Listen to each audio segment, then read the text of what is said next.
alta dos preços dos alimentos que tem angustiado boa parte da população brasileira. Inquietação justificável, que afeta mais as camadas menos favorecidas, justamente as que consomem a maior parte do orçamento familiar com alimentação. O que não se justifica é uma espécie de campanha orquestrada que tenta jogar no colo do governo Lula III toda a responsabilidade pela inflação de alimentos, um processo global que começou lá atrás, sejamos honestos, há meia década, muitas delas evitáveis, não fosse o negacionismo do governo anterior. Existe um consenso. A pandemia provocou a desorganização das cadeias produtivas em todo o mundo, limitou o escoamento da produção de alimentos e ainda pressionou os preços por causa do aumento do consumo dentro das casas. Ninguém escapou, senhoras e senhores, meus únicos patrões. Todas as nações sofreram com a inflação dos alimentos.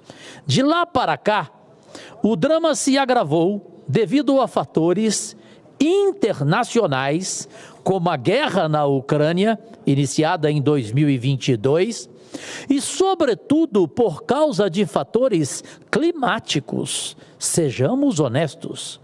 No Brasil, isso ficou evidente com fortes chuvas no sul e estiagem na maior parte do país em 2024. Situação que pode ser traduzida em números.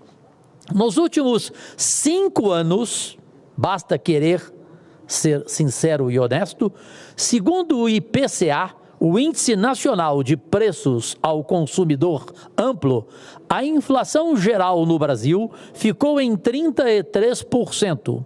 Pois bem, no mesmo período, o levantamento do IBGE mostra que o preço da alimentação nos domicílios subiu bem mais, chegou a 50%. Uma diferença significativa, ou seja, o drama existe. É sério e precisa ser enfrentado por todos. O governo Lula III já adotou uma primeira providência, decidindo zerar a tarifa de importação de 9 produtos da cesta básica. Estuda novas medidas e conta também com a ajuda dos executivos estaduais, que podem muito bem, se forem patriotas, pois alguns não são, zerar o ICMS de alguns alimentos. Isto já foi feito por alguns governadores, infelizmente a minoria. Mas nunca é demais acreditar no bom senso de quem tem responsabilidade pública. Evidentemente, o país precisa ir além de medidas circunstanciais. E o presidente Lula, que tem a segurança alimentar como uma das referências de seu governo, sabe que é preciso fortalecer a política de garantia de preços mínimos e recompor os estoques públicos dos produtos da cesta básica, como o arroz e o feijão. A nova realidade imposta pela crise do meio ambiente também exige dos órgãos técnicos, como a Embrapa, o desenvolvimento de sementes mais resistentes e mudanças climáticas. Assim como é preciso que o governo articule com a indústria de alimentos e com a rede varejista acordos que sejam capazes de minimizar os impactos sobre os preços dos alimentos dos fatores climáticos e também de fatores externos. Sugestões de especialistas não faltam. como ampliar a capacidade de armazenamento agrícola para reduzir perdas, baratear o escoamento da produção com incentivo ao transporte ferroviário e hidroviário e facilitar o crédito para pequenos produtores.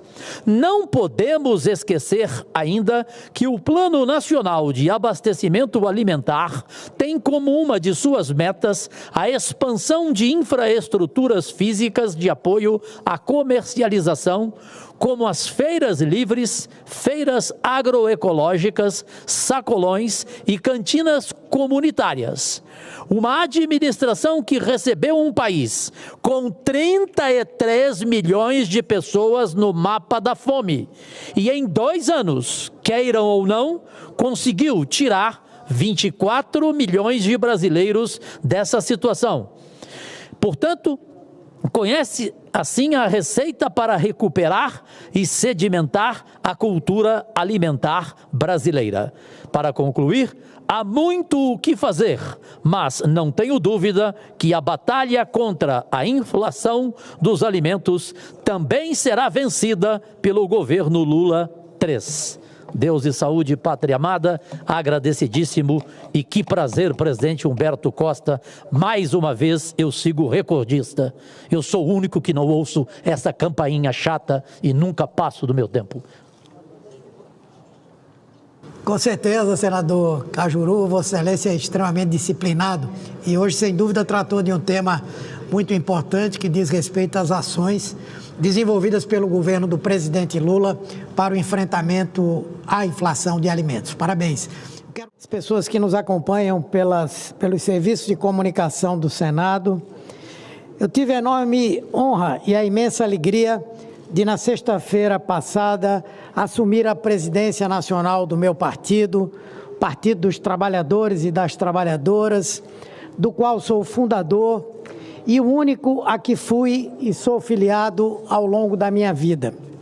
É um mandato interino, em substituição à companheira Gleisi Hoffmann, que se afastou em razão de assumir o cargo de ministra-chefe da Secretaria de Relações Institucionais da Presidência da República.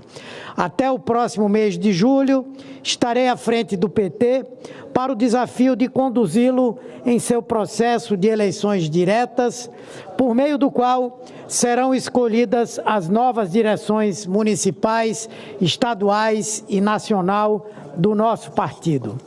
O PED é uma das expressões mais acabadas da nossa democracia interna, um processo plural e participativo que engaja a nossa militância e mobiliza nossos filiados a participarem ativamente da dinâmica de construção e condução coletivas dos rumos políticos do PT. Desde as eleições de outubro, mais de 340 mil novos filiados se juntaram aos nossos quadros, que hoje ultrapassam mais de 3 milhões de pessoas. O PT é, sem dúvida, o maior e mais querido partido do Brasil, o mais lembrado pelos brasileiros, de acordo com o que apontam pesquisas, uma das maiores legendas de esquerda do mundo. Nossa força vem exatamente do ânimo da nossa militância, que pretendo trabalhar para engajar ativamente com a finalidade de que tenhamos eleições vivas e que reflitam as aspirações da maioria, escutem e congreguem as expressões dos grupos minoritários e que se traduzam na pluralidade e diversidade presentes no PT. Aqui e ali surgem dissonâncias, insatisfações, ruídos. Mas isso é próprio da dinâmica de sistemas democráticos que longe de serem perfeitos, estão sempre em busca de ajustes, de aperfeiçoamentos que possam traduzir os desejos da maioria com respeito aos direitos da minoria. Assim é o PT. Um partido forjado na luta contra a ditadura e pela restauração da nossa democracia, de expressiva base social, que conseguiu também abrir um franco diálogo com a classe média, com artistas e intelectuais, que virou, enfim, o Partido do Brasil. Por 5 vezes chegamos à presidência da República, um feito histórico. O presidente Lula sendo o único neste país a ser 3 vezes eleito para o cargo, a última delas em 2022, e ter sido capaz de derrotar uma articulação golpista que atentou contra o Estado de Direito e pretendeu derrubar a democracia, com plano até mesmo de sequestro e assassinato de autoridades. Fomos o partido que criou o Bolsa Família, libertou mais de 36 milhões de pessoas da extrema pobreza, promoveu a ascensão social de outros 42 milhões, que retirou o Brasil do mapa da fome, que criou mais de 20 milhões de empregos com carteira assinada, que mais construiu universidades e institutos federais em 500 anos de Brasil. Somos o partido que criou o SAMU, a Farmácia Popular, o Brasil Sorridente, o Mais Médicos, o Minha Casa Minha Vida, o FIES, o ProUni, o Enem, o SISU, e que está legando ao país novas conquistas, como mais especialidades e o pé de meia, para citar somente alguns dos programas que entraram na vida cotidiana dos brasileiros. Hoje, nós, forjados na luta democrática, seguimos vigilantes na defesa dessa mesma democracia que, havia anos, não era tão ameaçada como atualmente está pelo avanço de uma extrema-direita fascista. Uma extrema-direita que nada constrói, que se propõe a destruir conquistas sociais históricas, como fez durante 4 anos no Brasil, no governo passado, e tentou se perpetuar por meio da aniquilação da democracia, do Estado de Direito, por meio da anulação de eleições diretas e do impedimento de que o presidente eleito assumisse o cargo. Um minuto, presidente. Uma extrema-direita que transita no caos criado por discursos de ódio, por fake news, por desinformação, que se difunde em escala exponencial por meio das redes sociais, lastreada que é pelos interesses político-econômicos dos tecnocratas por trás das Big Techs. É inquestionável que o PT, como de resto todo o campo progressista no Brasil e no mundo, ainda se encontra atrás nessa disputa, buscando combater narrativas falsas e fantasiosas, enquanto luta para restabelecer a verdade. É uma guerra sem paridade de armas, porque ao tempo em que trabalhamos com ética, eles usam mentiras e teorias conspiratórias. Mas estamos avançando, especialmente com uma população cada vez mais alerta às manipulações criminosas em que tem sido enredada para servir aos propósitos espúrios da extrema-direita, que mente e confunde, que usa a própria expressão das pessoas para iludi-las, enganá-las e roubá-las. Há um longo e desafiador caminho pela frente. São muitos os desafios que, evidentemente, não serão todos encampados por mim nesta manifestação em que terei a honra de conduzir o PT, especialmente porque os próximos 4 meses serão de muito trabalho interno para a viabilização das nossas eleições diretas. Então, quero, senhor presidente, poder, neste período, na presidência nacional do PT, trabalhar para fortalecê-lo politicamente, contribuir vivamente com o governo do presidente Lula e fazer do nosso partido um flanco combativo e de ampla difusão das pautas que interessam ao Brasil. Muito obrigado pela tolerância, senhor presidente. Nós que agradecemos, Humberto Costa. Na sequência, senador Marcos Duval. Presidente Stívio, posso rapidamente? Pode. Nem 30 segundos? Quem sou eu para silenciar? Não falo mais amigo, porque você não é meu amigo mais. não me convida para o Rio Grande do Norte, então a relação nossa está absolutamente... Eu achei que era outro motivo, PSDB. Não, eu te respeito. Não, só para registrar aqui, eu sei que você adora, e todos nós adoramos, a presença de um senador que nunca poderia estar fora daqui, e que se Deus quiser vai voltar, sei que o veneziano também gosta, todos gostam, chama-se Álvaro Dias, esse homem público raríssimo, e o seu livro cada vez mais lido, que se chama A Travessia de Álvaro Dias, ele está aqui nos visitando, portanto ele merece um abraço de todos nós. Obrigado, presidente.